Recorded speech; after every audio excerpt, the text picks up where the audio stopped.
We'll go on to Bhamdeezy against Catch 64 next. I think this is another underdog situation in Bhamdeezy. Bhamdeezy has the black pieces against Mr. Supreme Leader. Bhamdeezy, I think, is capable of some real upsets. I don't know if we're ever gonna find another upset like Mr. Gluckman today, but Bam can do it. So, all right, let's. If everybody's around, sure. Okay, yep, 500 points, no problem. Yeah, we've seen 600 today. Matter of fact, in the matches you've watched, Eric, what is the biggest upset you've been able to see? The one that it probably wasn't the biggest upset, but the one that is stuck in my mind is the upset from last week. Tim against Levi. It was Tim against Levi Allen.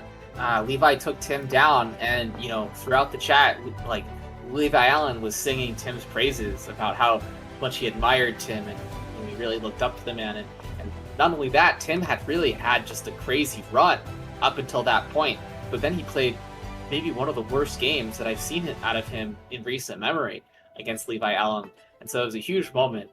So that's I think that was like was that a sumo tactic from Levi, the glazing tactic?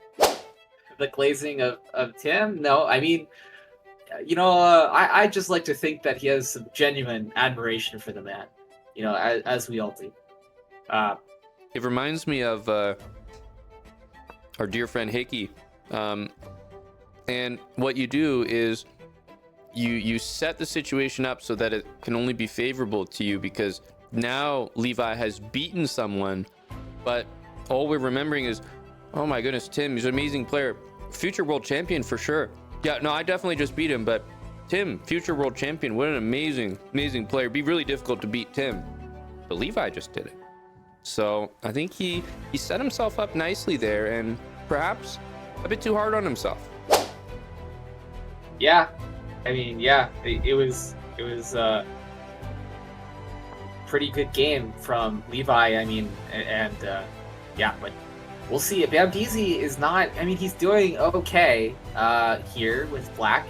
You've got a queen on f8. You wonder why that's there, but other than that, it seems pretty good. There's a nice strong bishop on e4. Okay, g5. G5 is that's a radical move. That's something that you feel you should only do if you really need to.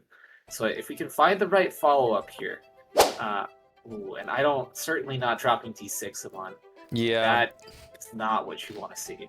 In some ways, like, this position really does look like a beautiful Nimzo. It's exactly how it's supposed to look. Sure.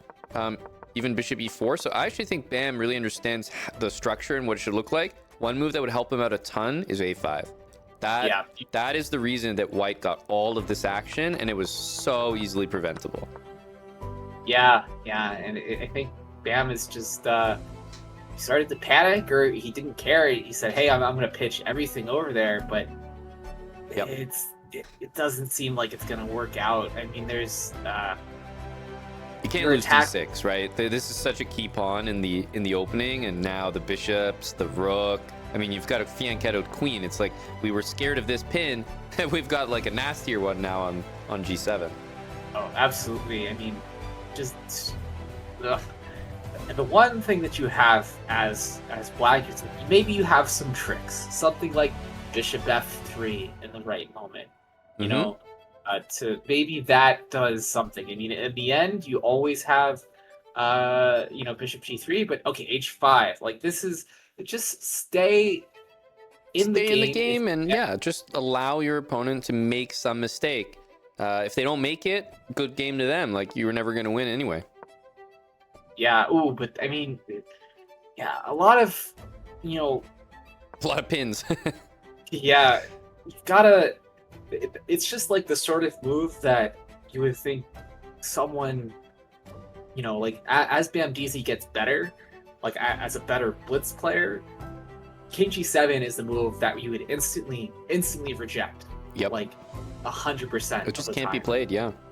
You cannot play a move like that just because of the pin and how everything looks. So, but he's somehow still on the board. I mean, bishop takes h5 is possible, but that would open up another line. Yep. I just agree so much with this thing about the king that I need to move it. Like, I feel compelled to play the king back because then my knight is a participant.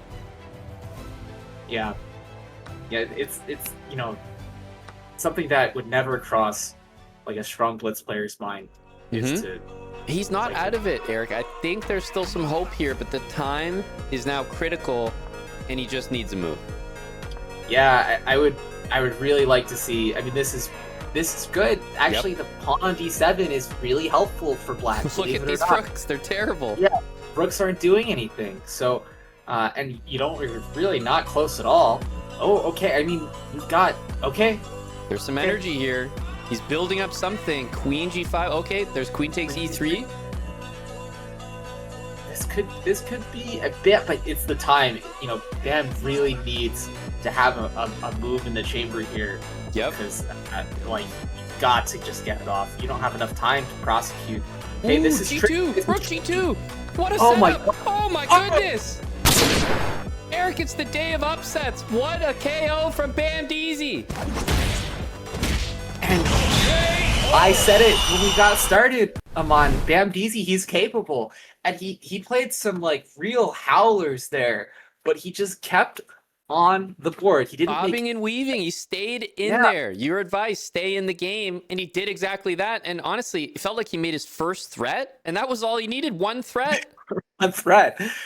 I mean, Bhamdeezy, what an upset. It's a day of upsets, as you said. Brad Gluckman took down Silverback. Bhamdeezy takes down Mr. Supreme Leader. Wow. Feels like all of our higher rated guys, Amon, they're checking out these ratings. You're going, oh, these guys are easy. It's not so. So, yeah, for me, Bhamdeezy, this was I felt that you really understood the character of the Nimzo.